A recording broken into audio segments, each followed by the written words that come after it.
Tæknifræðingurinn Xavier Þór einn af fjölmörgum frumkvöðlum á Ásbrú á gamla varnarliðssvæðinu.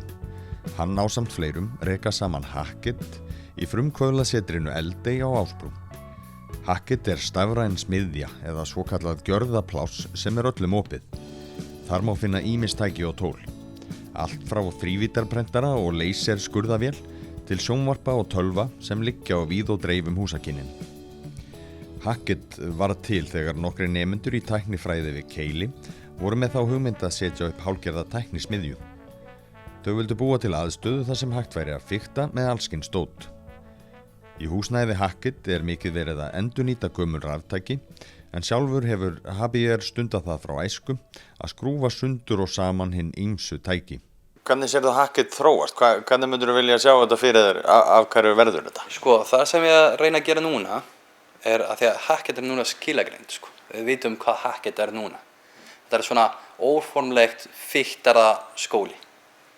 Mér listaði vel að horfa þetta þannig. En það ekki búið að skilagreina sig í samfélagi. Og þetta samfélagsverkefni. Þetta ekki eigin fyrirtæki.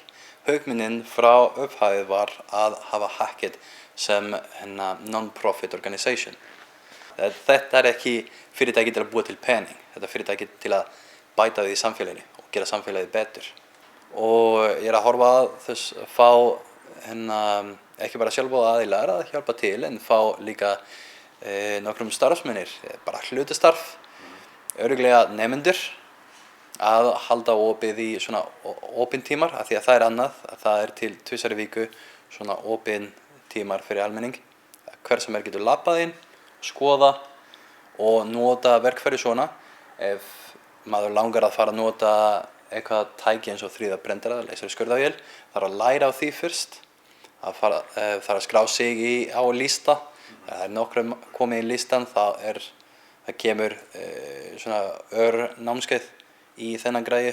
Stundum verður lengri námskeið eins og við vorum með MSS sem fórum í gegnum öllum vélum svona. En þegar þú búið að svona formlega læra að nota X tæki, þá þú getur komað þegar það opin tímar. Ef hún ekki í notkun, þú getur farið bara að nota hana. Næsta haust verður það valgrein í Háaleitiskóla á Ásbrú að taka námskeið hjá Hackett. En Hackett-liðar vilja auka tæknikennslu í skólum landsins til muna. Við að byrja núna í september að vinna með Háaleitiskóli hér í Ásbrú sem rétt hjá. Þau með Hackett í Val. Það 15 krakkar sem búið að skrá sig inn. Það milli september og desember. Einu sinni í viku þau að koma hér og bara læra rafmagnsfræði, búa til einföldu vélmenni. Svona sjálfstýrðu bíll planið, Svo líka með tómstundanámskeiðir, svona kvöldnámskeið. Ég kalla þetta tæknifélag, eins og það til taekwondo-félagi og judo-félagi og fótboltafélög. Þetta svona tæknifélag, bara klubb þar sem unglingar getur komið inn og leika sér með að læra rafmagns- og tæknifræði. Í staðinn að þau sagði, til dæmis þegar ég var ungur, ég var ekki svona sporttýpu, sko.